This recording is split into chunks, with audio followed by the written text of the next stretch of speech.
up, you guys, and welcome to my kitchen. That was actually pretty cool. I didn't think that was gonna work. This is literally my kitchen. Let me give you guys the rundown. I got a little sharpening stone, super cool little chef's knife I bought before I left, a cutting board. This fridge is my prep table, as well as where the food is. And right here is where also prep table, where we put ingredients and stuff like that. And I just use my curtain. It doubles as a little mat so I don't get my bed dirty. And that's it. And this is where I cook. Literally, this is where I'm trying to make some gourmet meals and all that stuff, because I know if you guys have been watching the videos, I've talked about how much I loved cooking and how I never really developed it any further, because it's just like, I'm not gonna be a chef. This is not a thing that I'm necessarily extremely talented at. But the more I travel and the more I get to experience this part of the world, the more I see people who have these awesome, really cool talents, and they don't do anything with it because it's not gonna take them anywhere.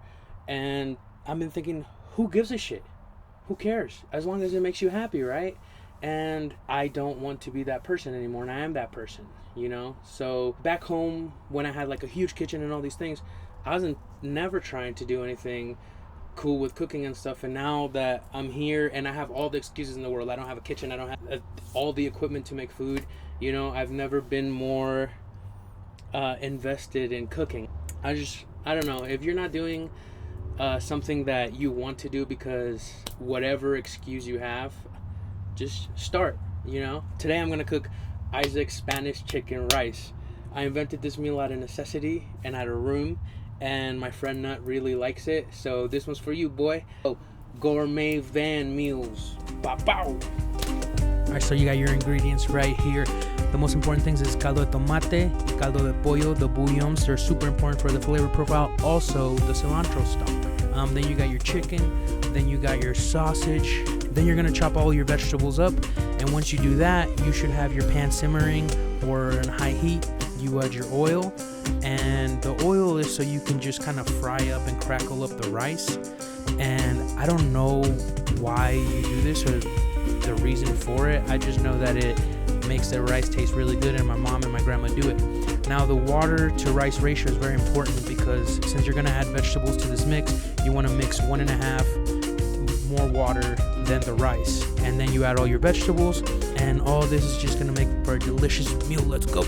Then you're just going to mix it up real well, and once you do that, you want to add your tomato bouillon. Then you're going to want to add your chicken bouillon. And what's important here is that once you mix the water, it should change color really well, and it should also taste kind of chickeny and tomatoey. Then for us, we just close the Instapot or your rice maker if you're making your rice, and that's it.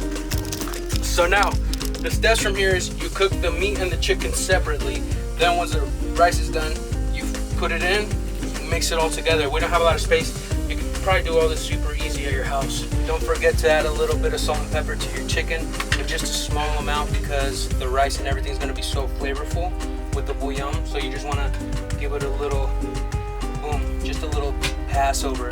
You'll be all right. Rice is done. Let's see what happens. Last step is you add your meat. You just mix it up.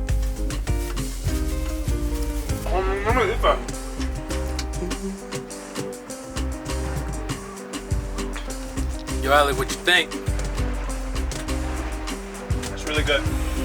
Meat to rice ratio is good. Texture's good. Spices are on point. You weren't expecting that long of a reply, were you? That was a good reply. I really appreciate it. That concludes Gourmet Van Food